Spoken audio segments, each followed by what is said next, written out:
အသိဉာဏ်နေတဲ့လူတွေဟာမြတ်စွာဘုရားရဲ့အဆုံးအမတရားတော်ကိုအပြစ်ရှာလိုတဲ့စိတ်နဲ့နားထောင်နေနော်အပြစ်ရှာလိုတဲ့စိတ်နဲ့နားထောင်နေတာလိုက်နာကျင့်သုံးမယ်ဆိုတဲ့စိတ်နဲ့နားထောင်အောင်မှာအပြစ်ရှာလိုတဲ့စိတ်နဲ့နားထောင်အောင်မှာမဟုတ်ဘူးရှောင်ရံနဲ့ဆောင်ရံနှစ်ခုပဲရှိတယ်ရှောင်ရမယ့်တရားကိုငါတို့ရှောင်မယ်လှုပ်ဆောင်ရမယ့်တရားကိုငါတို့လှုပ်ဆောင်မယ်ဆိုအဲ့ဒီသိလို့တဲ့စိတ်ကျင့်လို့တဲ့စိတ်နဲ့ပဲတရားနာရမယ်လို့သူဆိုဘယ်နေရာဖြင့်ထောက်ပြလိုက်မယ်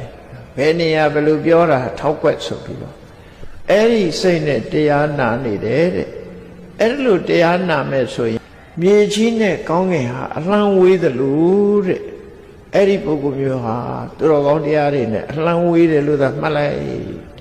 အလံဝေးပြီလို့သာမှတ်လိုက်နော်ကျင့်လို့တဲ့စိတ်ရှောင်ရမယ့်ဟာကိုရှောင်လို့တဲ့စိတ်လိုက်နာရမယ့်ဟာကိုလိုက်နာလို့တဲ့စိတ်နဲ့တရားမနာပဲနဲ့အပြစ်ရှာပြီးတရားနာမယ်ဆိုလို့ရှိရင်တဲ့တကယ်သူတော်ကောင်းတရားနဲ့မင်းဟာဝေးပြီအသိဉာဏ်ကဲမဲ့တဲ့ပုဂ္ဂိုလ်တရားဟာအပြစ်ရှာလို့တဲ့စိတ်နဲ့အပြစ်ရှာတဲ့စိတ်နဲ့မြတ်စွာဘုရားရဲ့ဆုံးမစကားကိုနားထောင်တယ်အဲ့ဒါလို့နားထောင်မယ်ဆိုရင်လာစုပ်ဘက်ကမှာထွက်တဲ့လာဟာတဖြည်းဖြည်းရုပ်လျော့သွားသလိုသူတော်ကောင်းတရားကနေပြီးတော့တဖြည်းဖြည်းရုပ်လျော့သွားလိမ့်မယ်ဟောတရားနာတဲ့အခါအဲ့ဒါလို့မနာလို့ရှိရင်ရုပ်လျော့သွားလိမ့်မယ်အဲ့ဒါလို့တတိပေးတယ်နောက်တစ်ခါမြတ်စွာဘုရားရဲ့ဆုံးမတရားတော်တွေကိုတဲ့အသိဉာဏ်ကင်းမဲ့တဲ့ပုဂ္ဂိုလ်ဟာအပြစ်ရှာပြီးတော့နာမယ်ဆိုလို့ရှိရင်ရေခမ်းသွားတဲ့ရေအိုင်တွေကငါးတွေလို့နော်၆ကတ်သွားမှာပဲသူတော်ကောင်းတရားအနေနဲ့သူ့မှာ၆ကတ်သွားလိမ့်မယ်သူတော်ကောင်းတရားအနေနဲ့သူ့မှာ၆ကတ်သွားလိမ့်မယ်အဲ့လိုနာမယ်ဆိုရင်